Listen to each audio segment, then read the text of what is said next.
I watched my sister Rachel accept the Audiobook Narrator of the Year award on my phone screen, her perfectly manicured hand clutching the crystal trophy while my voice, my actual voice, echoed through the auditorium speakers. The irony wasn't lost on me that I was hearing myself narrate her acceptance speech through the hospice room's tinny speaker, my real voice now barely a whisper after 6 months of aggressive throat cancer treatment. I put my heart and soul into this performance, Rachel gushed to the camera, and I felt Mom's hand tighten around mine. Even she could hear it. That was me speaking those words, inflecting every emotion, breathing life into a story I'd recorded in secret sessions Rachel had insisted were just practice runs for her own audiobook debut.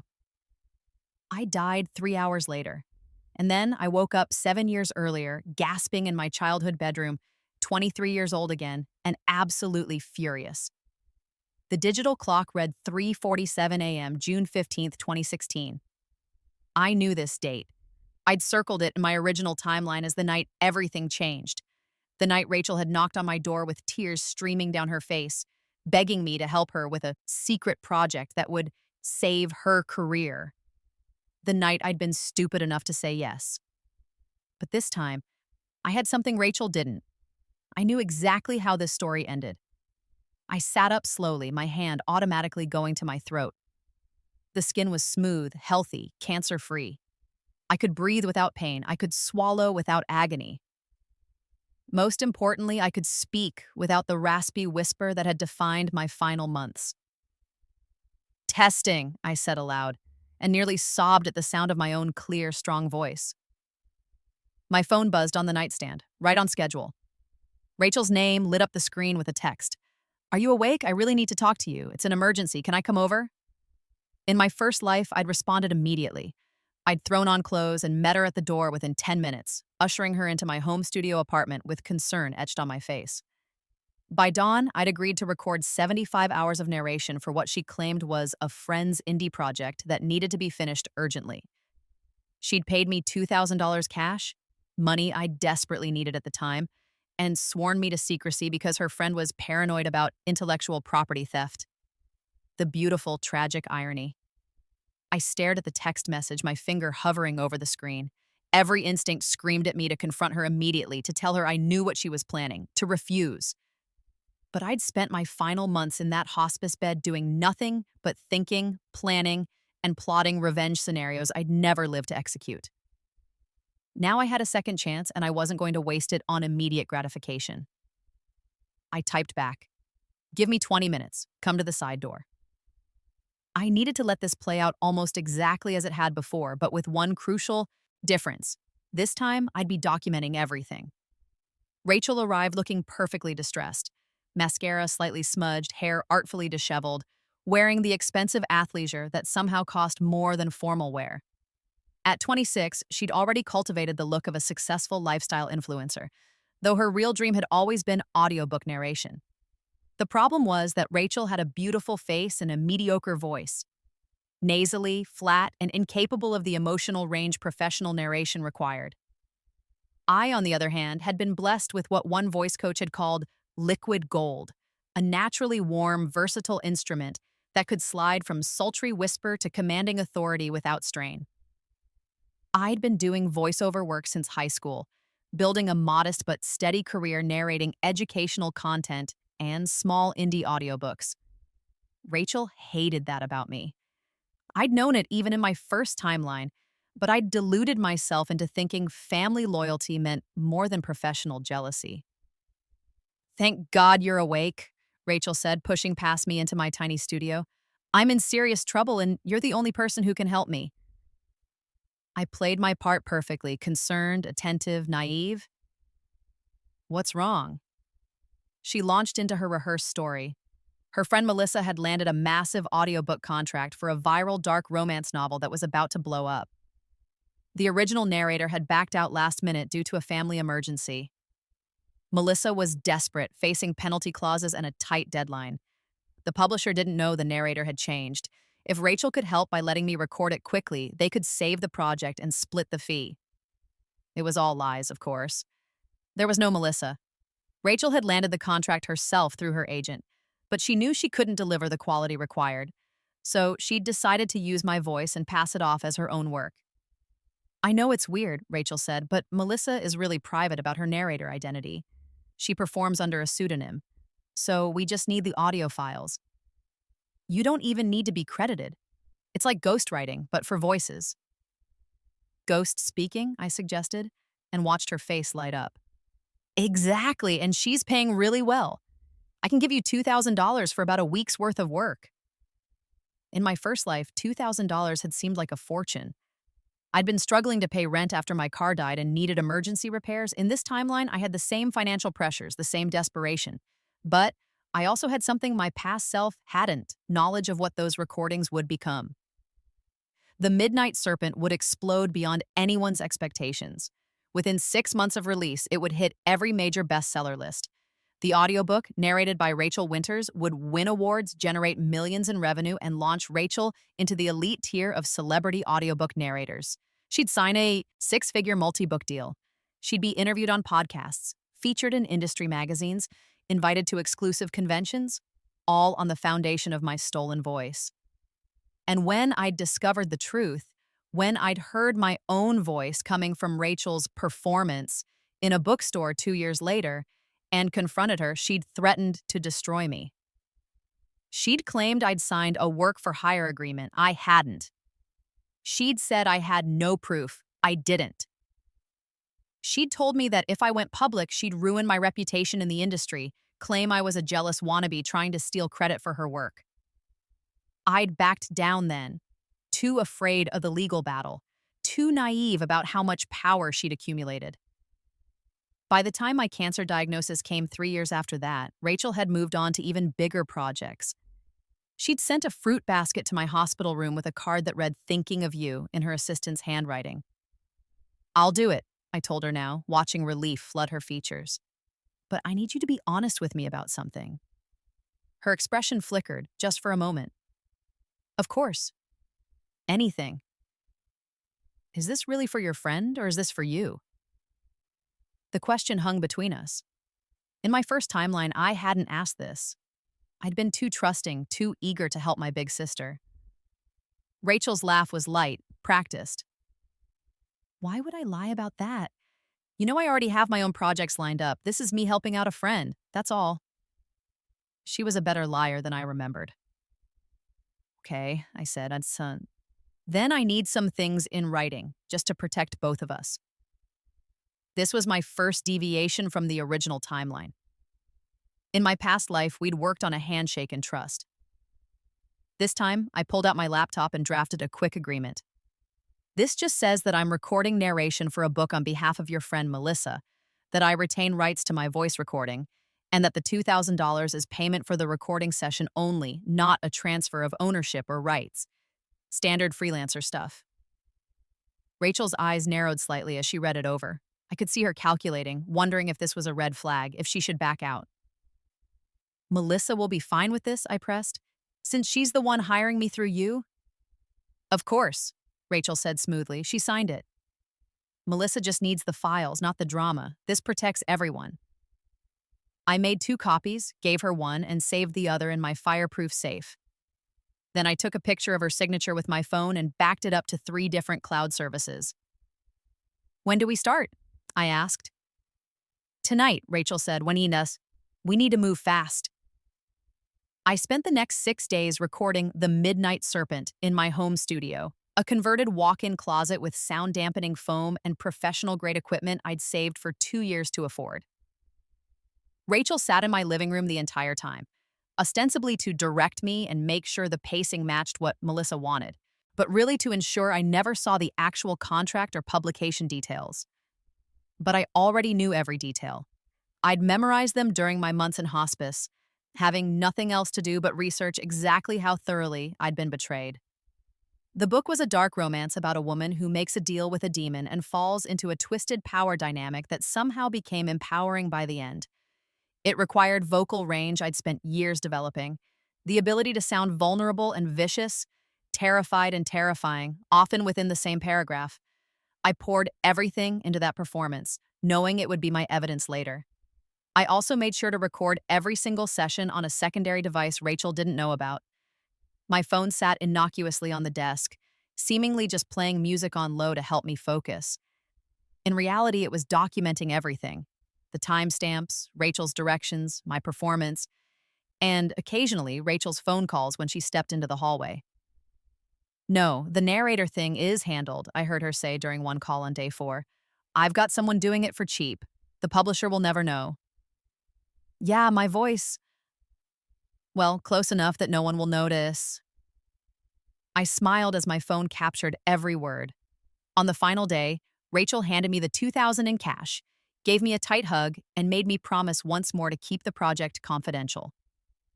Melissa is really paranoid, she emphasized. She doesn't want anyone knowing about the narrator change. Industry politics, you know? Of course, I said. My lips are sealed. Rachel took all the raw audio files, and I watched her leave with a USB drive containing 75 hours of my work, my voice, my talent. Then I went back inside and spent 3 hours organizing my backup files, the signed agreement, the recorded conversations, and starting a detailed timeline document of everything I knew would happen next. I titled it Evidence, Voice Theft, Rachel Winters. The audiobook released 4 months later under Rachel's name. I'd spent those months preparing. I'd consulted with 3 different intellectual property lawyers using free initial consultation sessions, piecing together advice without revealing my full situation yet. I'd researched every case of voice acting theft, audiobook fraud, and work-for-hire disputes I could find. I'd built a case file that would make a prosecutor weep with joy, but I didn't strike yet. Because in my first timeline, I'd learned that timing was everything. Rachel needed to get big enough that the fall would hurt. The audiobook needed to become valuable enough that the royalties would be worth fighting for. And I needed Rachel to commit herself so thoroughly to the lie that there would be no way out. So I watched and documented as the Midnight Serpent climbed the charts. I screenshot every interview where Rachel discussed her process and her interpretation of the characters. I saved every social media post where she accepted congratulations for her performance. I recorded every podcast where she demonstrated her voice acting techniques by playing clips of me narrating. The most galling moment came 3 months after release when Rachel posted a video titled Behind the Scenes of My Award-Winning Narration. In it, she sat in a professional studio, not my closet, wearing expensive headphones, not my budget pair, and pretended to record scenes from the book. She played clips of my actual narration alongside shots of her mouthing the words, creating the illusion that she'd performed them. That video got 2 million views. Rachel's agent landed her a 6-book deal with a major publisher. The announcement came with a press release calling her the fresh voice of dark romance narration and praising her distinctive warmth and emotional depth. My warmth, my depth. I went to the bookstore where I'd discovered the truth in my first timeline, found the audiobook display, and stood there listening to my own voice promote my sister's career. An older woman beside me picked up the display copy. "This narrator is incredible," she said. "Rachel Winters. I'll listen to anything she narrates." "Thank you," I almost said, but caught myself. Instead, I smiled and replied, "You should check out the narrator's other work." "Does she have other books out?" "Not yet," I said, "but I'm sure she'll be very busy soon." The real turning point came 11 months after the release. The Midnight Serpent won the Audiobook Narrator of the Year award at the Voice Arts Awards ceremony in Los Angeles. Rachel walked the red carpet in a designer gown, gave interviews about her craft, and accepted the Crystal Trophy with a speech about persistence and believing in your dreams. I watched the live stream from my studio apartment, eating ramen and making notes. The award ceremony was my timeline's point of no return. In my first life, this was when I'd finally snapped and confronted Rachel, too angry to think strategically. She'd been at the height of her power, surrounded by industry professionals and legal protection. I'd been a nobody making wild accusations. This time, I waited 3 more weeks. I waited until the awards bump had translated into even more contracts, until Rachel had signed the deals that assumed she could deliver more audiobooks in her signature style, until she'd given enough interviews that the web was saturated with her claiming ownership of my work. Then I went to see Patricia Martinez, the intellectual property attorney I'd selected after months of research. She specialized in entertainment law and had a reputation for taking on cases other lawyers considered too complicated or too personal. "Tell me everything," Patricia said, leaning back in her leather chair. "And I mean everything. Don't leave out details because you think they make you look bad or naive. I need the full picture." I laid it out for her, the late-night request, the fake story about Melissa, the $2,000, the signed agreement stating I retained rights to my voice recordings, the proof that Rachel had published my work as her own, and the 11 months of evidence showing she'd built an entire career on stolen material.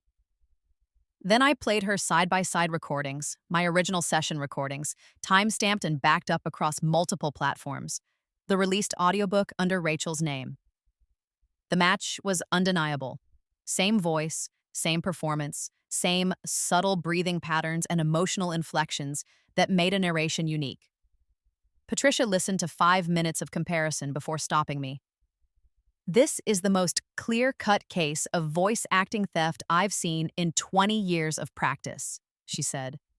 "Your sister is monumentally stupid." "She thought I'd never find out," I said, "or that I'd be too afraid to do anything if I did." "Why did you wait almost a year?" "I wanted her to succeed," I said simply. "I wanted the audiobook to be worth something. I wanted her to build everything on a foundation of fraud so that when I pulled it out from under her, the whole thing would collapse." Patricia's smile was sharp. "You and I are going to get along very well." We filed the lawsuit on a Tuesday morning.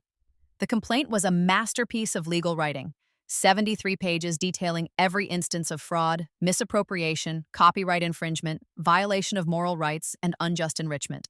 We named Rachel as the primary defendant, her agent as a secondary defendant for knowingly promoting fraudulent work, and the publisher as a third party for negligent verification of the narrator's identity. We included the signed agreement showing I retained rights to my voice, time-stamped recordings proving I'd created the narration audio analysis from a forensic expert confirming the audiobook was my voice, not Rachel's screenshots of every interview and social media post where Rachel claimed credit, financial records showing the massive profits generated by my work, testimony from my sound engineer confirming the recording location and dates. We demanded all past royalties from the Midnight Serpent, all future royalties in perpetuity, damages for emotional distress and reputational harm, punitive damages for fraud and willful misappropriation, a public acknowledgement of the true narrator's identity, cancellation of all contracts Rachel had secured based on the stolen work. The lawsuit hit the entertainment news within hours. By evening, it was trending on social media. By the next morning, it was a full-blown scandal. The headlines were delicious. Award-winning audiobook narrator accused of stealing sister's voice. The Midnight Serpent controversy. Did Rachel Winters commit voice fraud? Sister versus sister, the audiobook industry's biggest scandal. My phone exploded with messages from people I hadn't heard from in years, journalists requesting interviews, and other voice actors sharing their own stories of exploitation. I ignored most of them, letting Patricia handle all communication. But I did read every single one of Rachel's increasingly unhinged social media posts. First, she claimed it was all a misunderstanding. "My sister helped me with some practice sessions. She's confused about what was used in the final product." Then denial. "These accusations are completely false. I narrated The Midnight Serpent entirely myself. I have studio time logs to prove it." Then anger. "I'm being attacked by a jealous family member who wants to steal credit for my hard work. This is character assassination." Then desperation. "Anyone who knows me knows I would never do something like this. Please, I'm begging people to stop believing these lies." Each post dug her deeper into the hole. Each claim of sole authorship was more evidence of fraud. Her agent dropped her after 48 hours. Her publisher suspended her contracts pending investigation. The Voice Arts Awards Committee announced they were conducting a review, and through it all, I stayed silent. Patricia had coached me well. Let the evidence speak. Let her panic and make mistakes. Let the internet do what the internet does best, investigate and amplify. Within a week, amateur audio analysts on TikTok and YouTube were posting side-by-side comparisons of my voice recordings, from my legitimate work that was publicly available, and the audiobook. The consensus was universal. Same narrator. Someone found footage of Rachel from a college theater production, demonstrating her natural speaking voice. Flat, nasally, nothing like the warm tones in the audiobook. Someone else tracked down the sound engineer who'd helped me set up my home studio and gotten him to confirm that yes, he'd seen Rachel visiting during a week-long recording session around the time of the audiobook's production. The internet had become my investigative team, my PR firm, and my validation all at once. Rachel's lawyer tried to fight back with a motion to dismiss, arguing that I'd waited too long to file the claim and that I'd entered into a work-for-hire agreement by accepting payment. Patricia demolished both arguments in her response brief. The statute of limitations begins when the plaintiff discovers the fraud, not when the fraud occurs. Ms. Winters worked extensively to hide her theft, including fabricating a story about a third party and restricting the plaintiff's access to publication information. The plaintiff discovered the fraud only upon the audiobook's release and needed time to gather sufficient evidence before filing.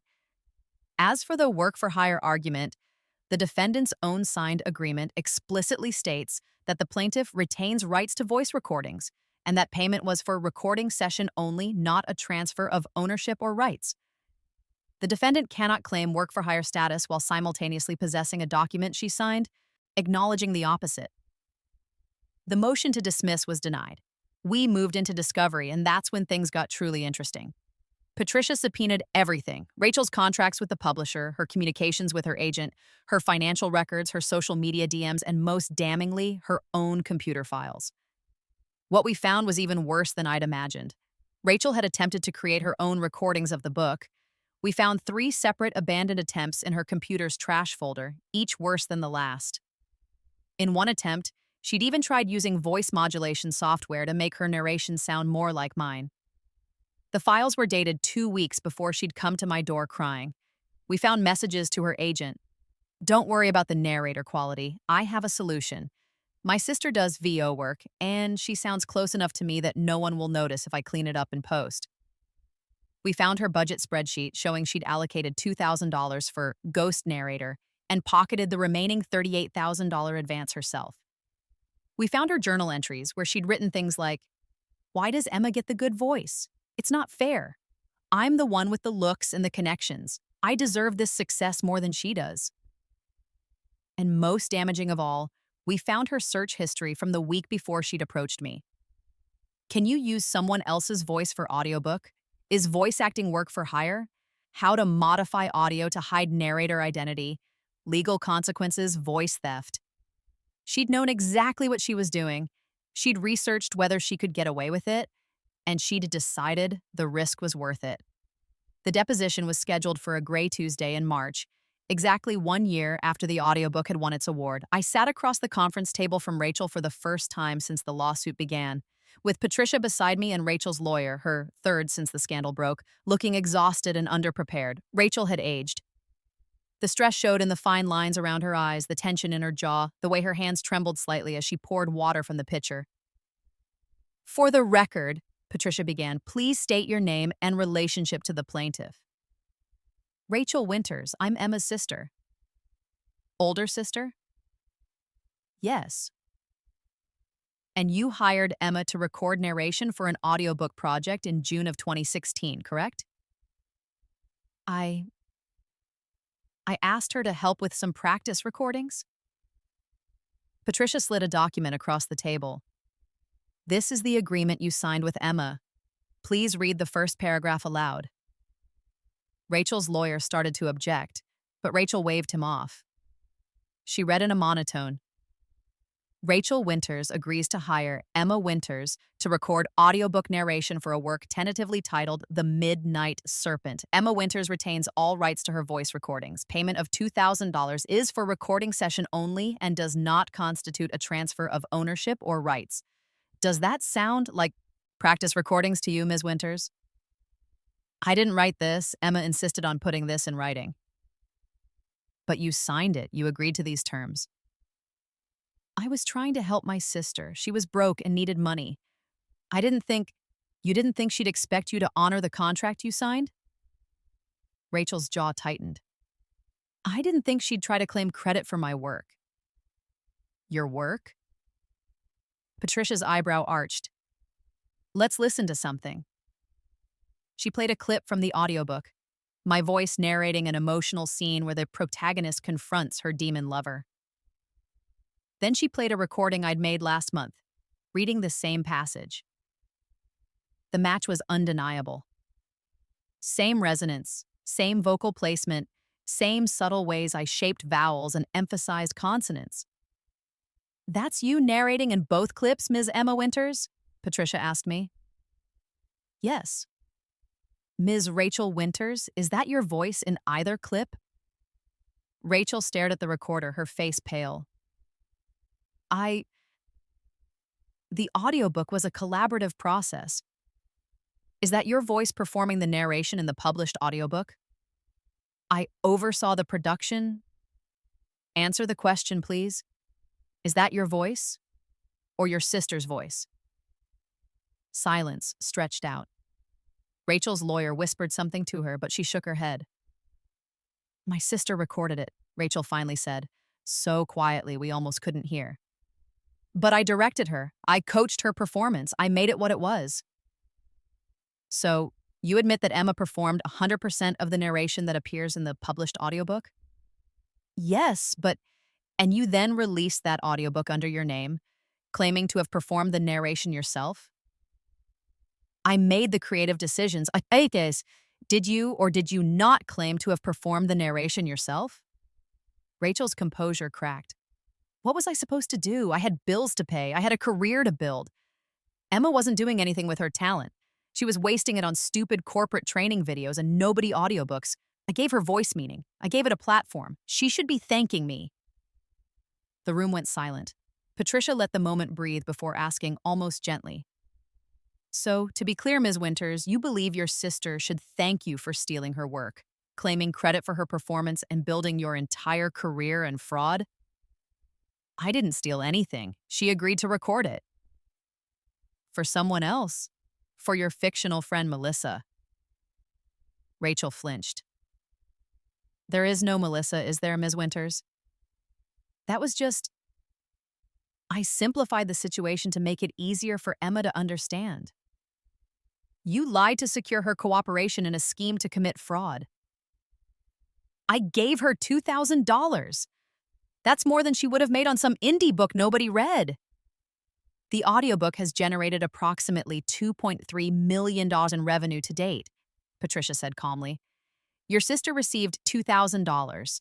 You received the remaining $2,298,000, plus the value of the contracts you pass, secured based on the fraudulent credit. Does that seem proportionate to you?" Rachel's face had gone from pale to red. "She's my sister. She's supposed to help me." "Help you commit fraud?" "Help me succeed." Why does everything have to be so dramatic? "So I used her voice for one book." "So what? She wasn't using it for anything important." "I spoke for the first time in the deposition." "I was using it to breathe, Rachel, before the cancer." Rachel's eyes snapped to me, confused. "What are you talking about?" "In the original timeline, I got throat cancer," I said, watching her face. "Aggressive. Inoperable. I died at 30, barely able to speak above a whisper. And you know what I did in those final months? I researched. I found out what you'd done. I discovered that the audiobook I'd recorded in secret was making you rich and famous while I was dying, unable to even use my own voice anymore." "Original timeline?" Rachel's lawyer looked confused. "What is she talking about?" But I wasn't looking at him. I was looking at Rachel, watching the exact moment she realized her baby sister wasn't the same person she'd manipulated a year ago. "This is my second life, Rachel. I lived through your betrayal once already. I died knowing you'd stolen everything from me and gotten away with it. So when I woke up 7 years in the past, 23 years old again with my voice intact, I made a choice. I decided to let you do it all over again, but this time I documented everything. I built an airtight case. I waited until you'd climbed as high as you possibly could on your ladder of lies." I leaned forward, and then I pulled out every rung. Rachel stared at me like she was seeing a ghost, which in a way she was. "You're insane," she whispered. "Maybe," I agreed. "Or maybe dying and coming back gives you a different perspective on what matters." "You want to know what I learned in hospice, Rachel? That time is the most valuable thing we have, and you stole years of mine. Not just by taking my voice, but by making me afraid to use it. By making me think I was crazy for being angry. By convincing me that family loyalty meant letting you destroy me." Patricia cleared her throat gently, bringing us back to the legal proceeding. "I think we have what we need. Ms. Winters has admitted to fraudulent representation, acknowledged that the plaintiff performed 100% of the narration, and demonstrated a pattern of entitled behavior that shows willful intent to defraud." Rachel's lawyer tried one last desperate play. "My client was young and made a mistake. Surely we can reach a settlement." "No, Amnas," I said. At the same time, Patricia said, "Absolutely not." We discussed this. No settlements, no quiet resolution, no letting Rachel save face with a private agreement and a non-disclosure clause. This was going to trial. The trial began 6 weeks later on a warm May morning. The courtroom was packed with journalists, industry professionals, and curious onlookers who'd been following the scandal online. I'd become something of a folk hero in voice acting communities, a symbol of fighting back against exploitation. Patricia had put together a case so airtight it could survive space travel. Our expert witnesses included Dr. Sarah Chen, a forensic audio specialist who testified that voice patterns are as unique as fingerprints, and that the audiobook was definitively my voice, not Rachel's. Marcus Thompson, my sound engineer, who confirmed he'd seen Rachel at my apartment during the recording period and had wondered at the time why she was there for a practice session. 3 independent voice actors who testified about industry standards, the value of narration work, and the catastrophic impact of voice theft on professional reputations. And most damaging of all, Rachel's own agent, the one who dropped her, who admitted under oath that Rachel had told him she'd found a solution to her voice quality issues, but had been vague about the details. He'd assumed she'd hired a voice coach, not a ghost narrator. The defense's strategy was to argue that I'd agreed to work for hire and was now trying to extort my successful sister out of jealousy. They tried to paint me as a bitter, failed voice actor who wanted to piggyback on Rachel's fame. It didn't work. Patricia shredded their argument in her cross-examination of Rachel, which took an entire day and left my sister in tears on the stand. "Ms. Winters, you've testified that your sister was aware the recordings would be used for the published audiobook. Why then did you tell her you were recording for a friend named Melissa?" I wanted to protect my professional relationships. "By lying to your sister?" "It was a white lie to simplify things." "And the contract you signed explicitly stating Emma retained rights to her recordings, was that also to simplify things?" "I didn't think she'd actually enforce it." "Because you're sisters, and you assumed family meant you could exploit her without consequences?" "That's not what I meant." "Ms. Winters, let me ask you directly. At any point during the recording sessions, during the audiobook's production, during its release, or during the 11 months before this lawsuit was filed, did you ever tell your sister that her voice would be released commercially under your name?" "No." "Did you ever offer to share the advance money beyond the initial $2,000? "No." "Did you ever credit her in the audiobook's liner notes, acknowledgments, or any public statement?" "No, but did you, in fact, go on interviews and accept awards claiming you had personally performed 100% of the narration?" Rachel's silence was answer enough. "One more question, Ms. Winters. You testified earlier that you gave your sister's voice meaning and gave it a platform. Would you say the same thing if your sister had been a writer and you'd published her novel under your name?" "That's different." "How?" "Writing is different from voice acting." Because Rachel struggled realizing the trap. Because it just is. Or is it because you don't respect voice acting as a legitimate creative art form? Because you see your sister's work as interchangeable raw material you can use however you want? I respect voice acting. Then why did you steal 75 hours of it? Rachel had no answer. The jury deliberated for 4 hours. They found in my favor on every count: fraud, misappropriation, copyright infringement, violation of moral rights, and unjust enrichment. The damages were even better than I'd hoped. All past royalties, $298,000. All future royalties, in perpetuity. Punitive damages, $3,000. Pain and suffering, $500,000. Legal fees, $150,000. Total, $5,948,000. But more than the money, the jury's verdict included specific findings of fact that would follow Rachel forever. The defendant knowingly and intentionally misrepresented her sister's work as her own, engaged in a calculated scheme of fraud, and showed no remorse for her actions. The defendant's behavior was not a misunderstanding or a mistake, but a willful choice to build her career on stolen labor. The courtroom erupted in applause, actually applause, which the judge quickly gavelled down. But the message was clear. I'd won not just legally, but morally. Rachel sat motionless at the defense table, staring at nothing. Outside the courthouse, I gave my first and only interview about the case. This was never just about the money, I told the cluster of reporters and cameras. This was about establishing that voice actors deserve the same protections and respect as any other creative professional. Your voice is your instrument, your signature, your identity. When someone steals it, they're stealing a part of your soul. "What's next for you?" someone called out.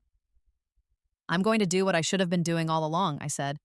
"I'm going to narrate audiobooks under my own name, build my own career, and make sure no one can ever take credit for my work again." "And your sister?"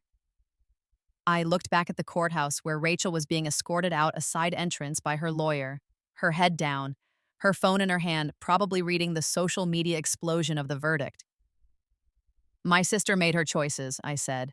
"Now she gets to live with the consequences." The aftermath was everything I'd dreamed of during those morphine-hazy nights in hospice. The Voice Arts Awards Committee formally revoked Rachel's award. The trophy was removed from her house by courier and ceremonially destroyed. A note went into the official records. Award rescinded due to fraudulent narration. The publisher recalled all copies of The Midnight Serpent with Rachel's name on them. The audiobook was re-released with proper credit. Narrated by Emma Winters. Sales actually increased. The scandal had drawn attention to the book, and now listeners wanted to support the real narrator. Every contract Rachel had signed based on her fraudulent credentials was voided. She went from a 6-figure audiobook narrator to unemployable overnight. No publisher would touch her. No author would hire her.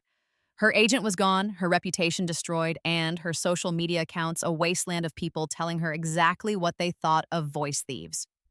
The internet, which had helped build her up, now gleefully tore her down. Her Wikipedia page's opening line was updated. Rachel Winters, born 1990, is a former audiobook narrator who was convicted of voice fraud in 2017.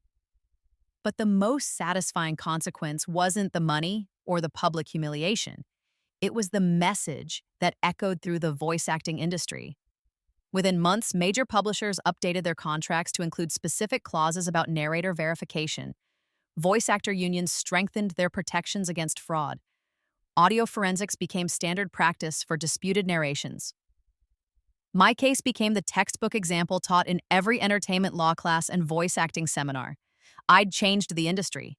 My second chance at life had created a legacy that would protect countless other voice actors from the same exploitation.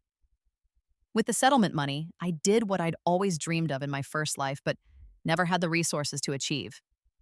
I built a proper recording studio, not a converted closet with foam panels and budget equipment, a real professional studio with isolation booths, high-end microphones, professional mixing boards, and acoustically treated rooms. I hired an assistant to help with the technical aspects and a business manager to handle the administrative work.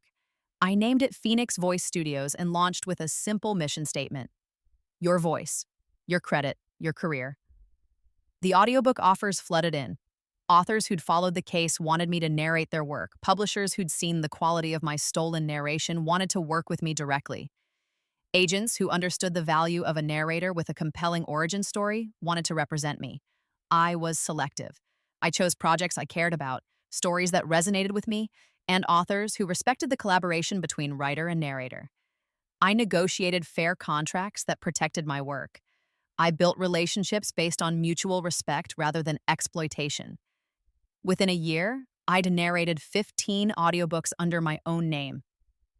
Within 2 years, I'd won my first legitimate award, the same Voice Arts Award Rachel had stolen from me but earned through my own credited work. Within 3 years, I had my own 6-book contract, my own profile in industry magazines, and my own interviews on podcasts where I talked honestly about voice theft, family betrayal, and the importance of protecting creative work.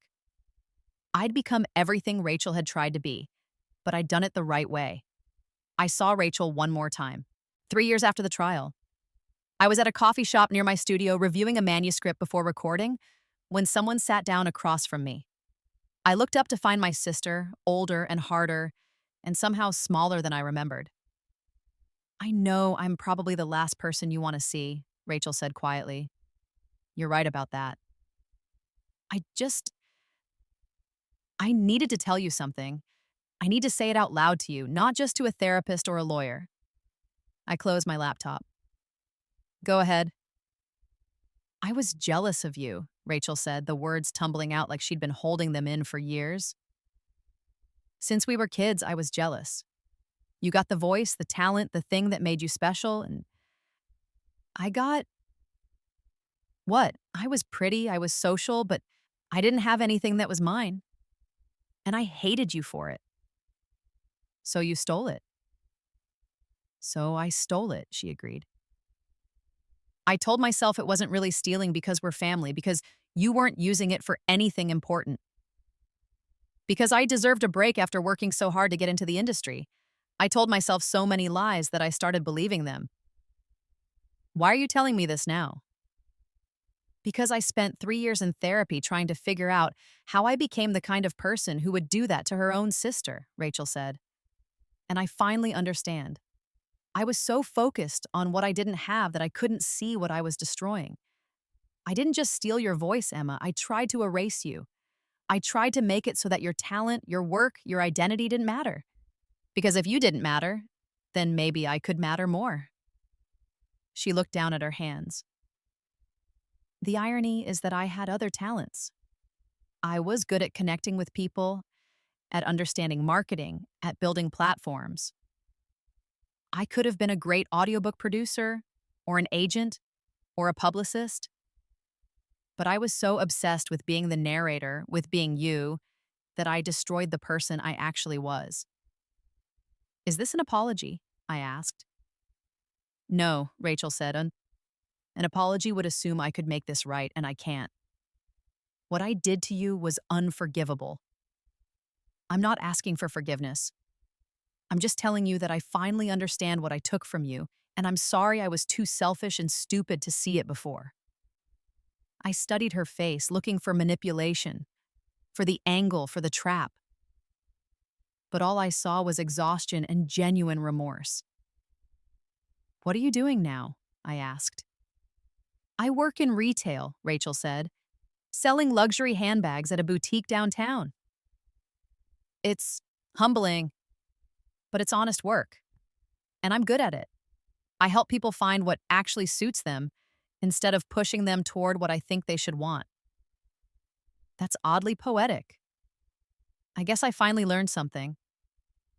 She stood up. "I won't bother you again. I just needed you to know that you were right about all of it, and I'm sorry." She walked away before I could respond, leaving me alone with my coffee and my thoughts. I didn't forgive her. I'm not sure I ever will. Forgiveness isn't something you can force, and some betrayals cut too deep to heal completely. But I did feel something shift inside me, a release of the anger I'd been carrying since my first death. Rachel had given me something I didn't know I needed: acknowledgement. Not an excuse, not a justification, but a simple recognition that what she'd done was wrong and that I had every right to be angry about it. It didn't change the past. It didn't erase the trauma or the years of exploitation. But it did let me finally, fully move forward. 5 years after my rebirth, I was exactly where I'd dreamed of being in my first life but never thought possible. Phoenix Voice Studios had expanded to include 3 recording booths and a team of 5 narrators working under fair contracts with full credit for their work.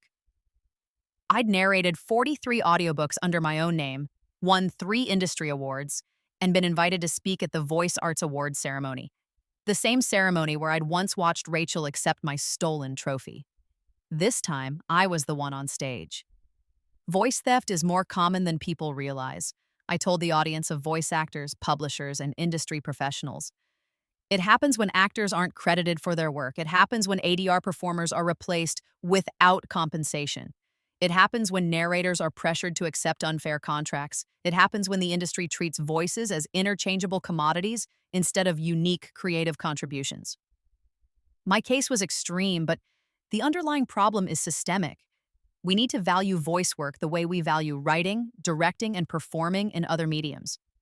We need to protect narrators the same way we protect authors. We need to recognize that when you hire a voice actor, you're not just renting their vocal cords, you're collaborating with an artist who brings interpretation, emotion, and life to words on a page. The standing ovation lasted 3 minutes. Afterward, a young woman approached me nervously. Miss Winters? I just wanted to thank you. I'm a new voice actor, and your case taught me to always get everything in writing, to never work without a contract, and to never let anyone make me feel like my work isn't valuable. That's exactly right, I said. Your voice is your power. Don't ever let anyone take it from you. She smiled and walked away, and I felt a deep sense of satisfaction. This was what I'd fought for. Not just personal revenge, but systemic change that would protect the next generation of voice actors from what I'd experienced.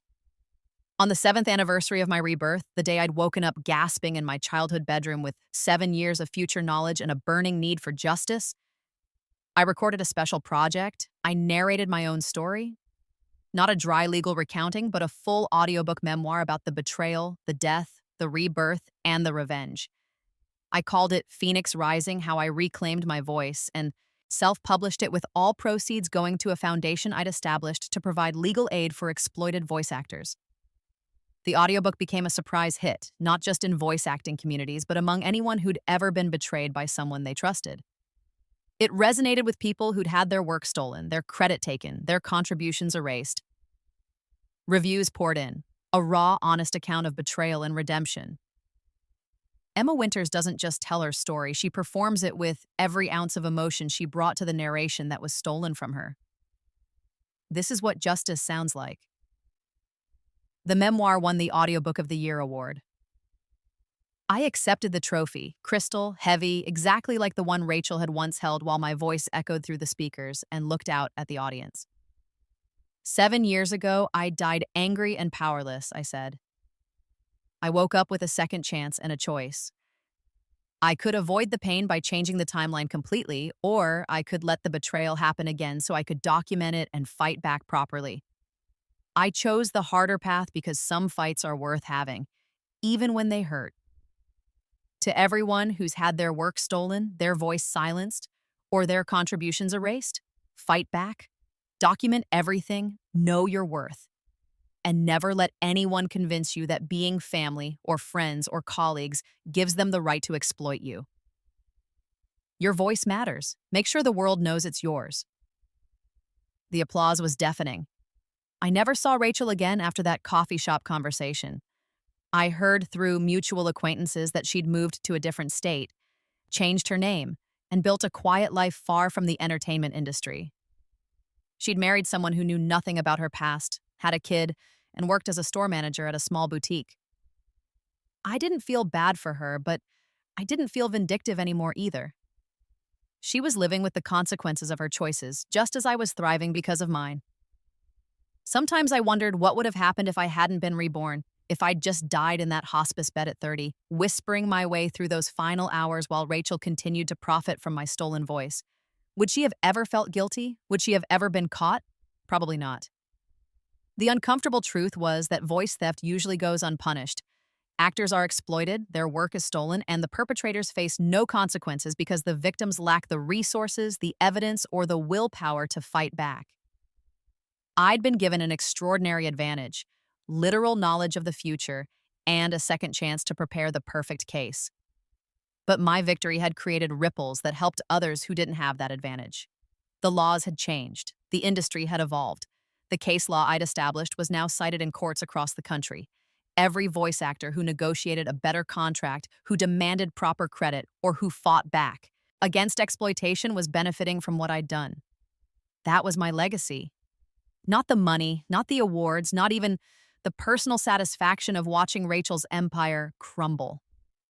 My legacy was making it harder for the next Rachel to steal from the next Emma. 10 years after my rebirth, I stood in the largest booth of Phoenix Voice Studios, preparing to record the audiobook that would define my career. It was a literary novel about a woman who discovers she can hear the voices of the dead, specifically the voices of people who'd died with unfinished business, unspoken words, or unresolved rage. The author had written it with me in mind, having followed my story and been inspired by the idea of reclaiming stolen voices.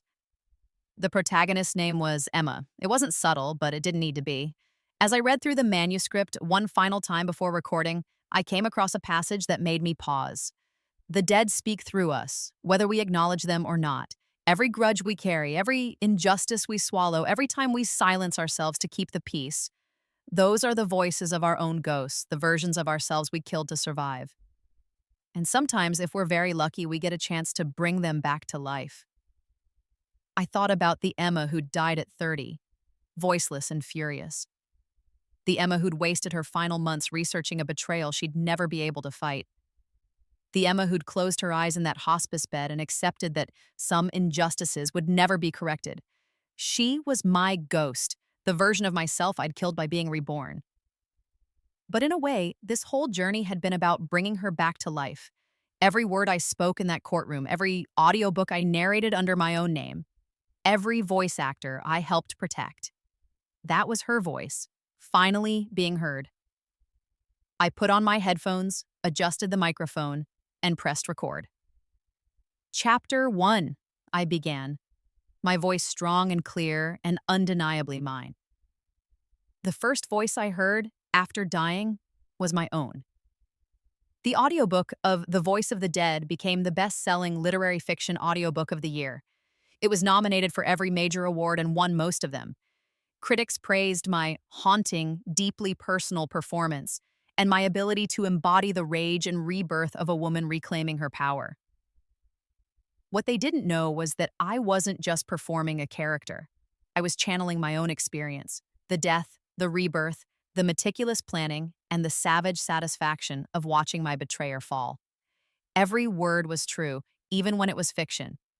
On the night of the award ceremony, I wore a red dress, the color of phoenixes, of rebirth, of blood. I'd invited Mom as my guest, and she sat in the audience crying proud tears as I accepted yet another trophy.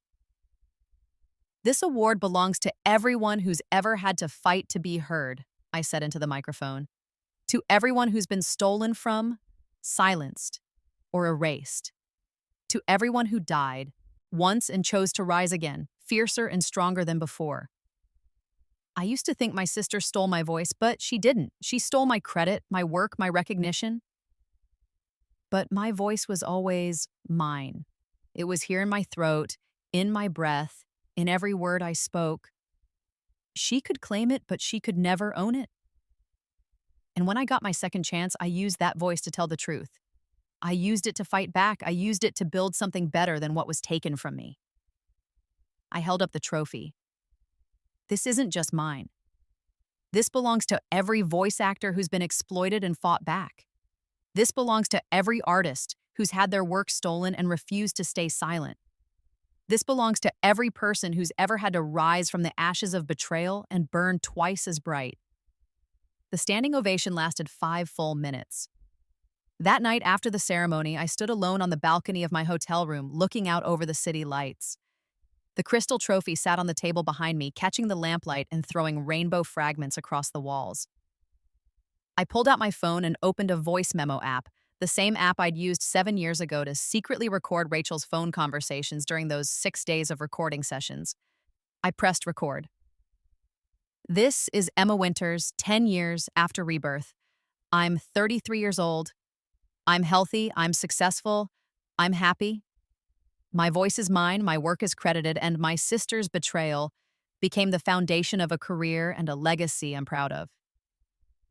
If I die tomorrow, if this is all the time I get in the second life, I'll die satisfied.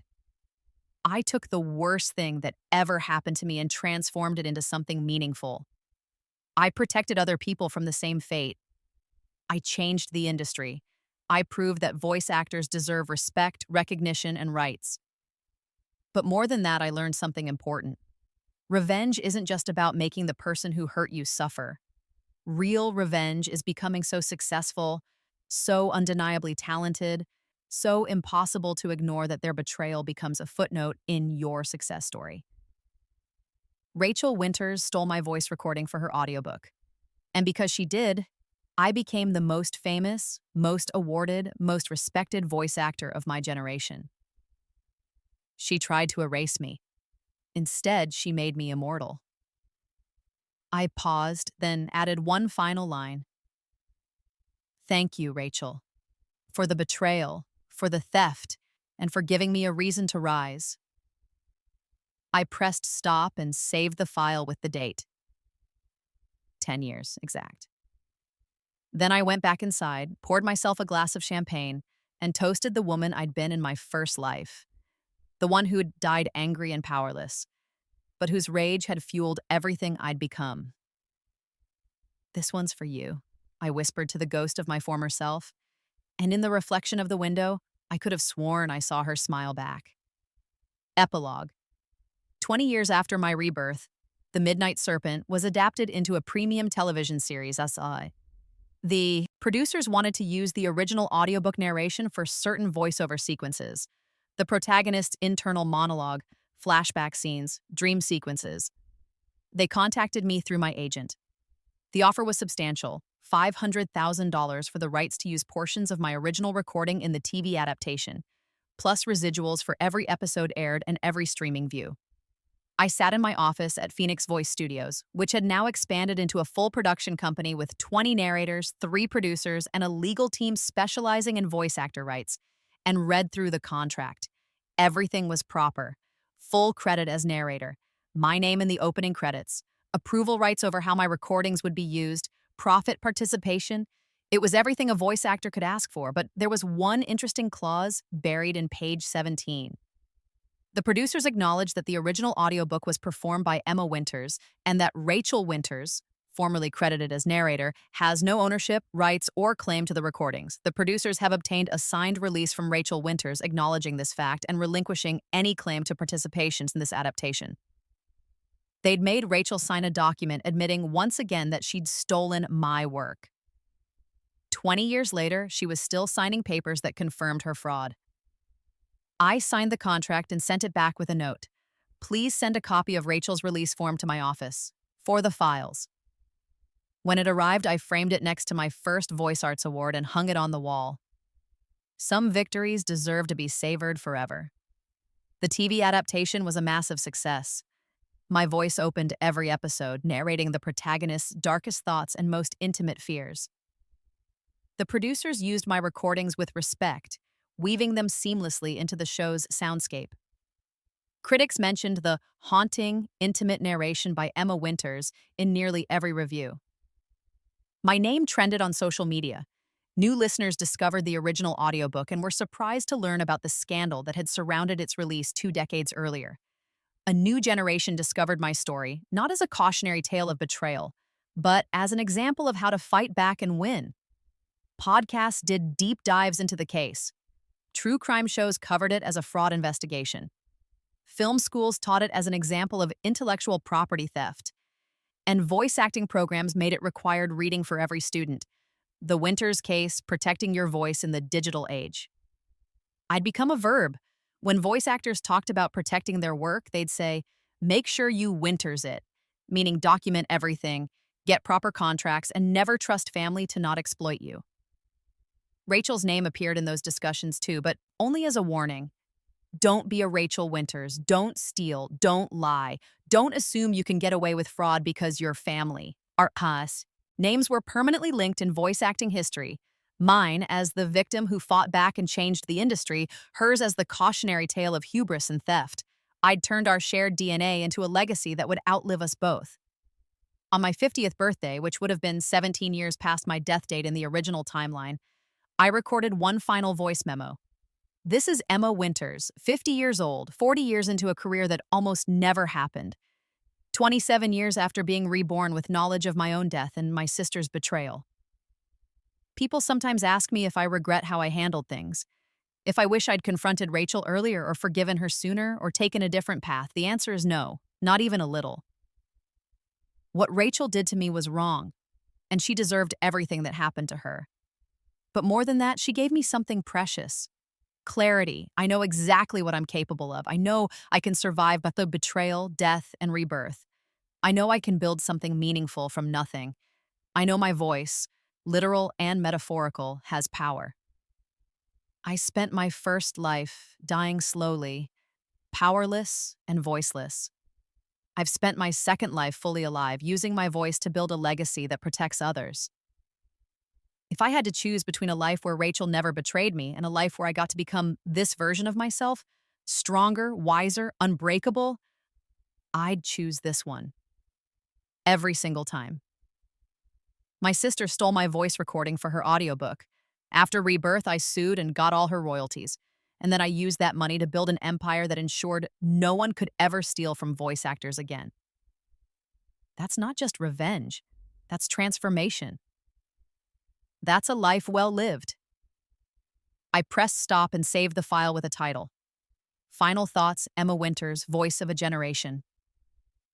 Then I deleted it. Some things don't need to be preserved. Some victories don't need to be documented. It's enough to know that I won.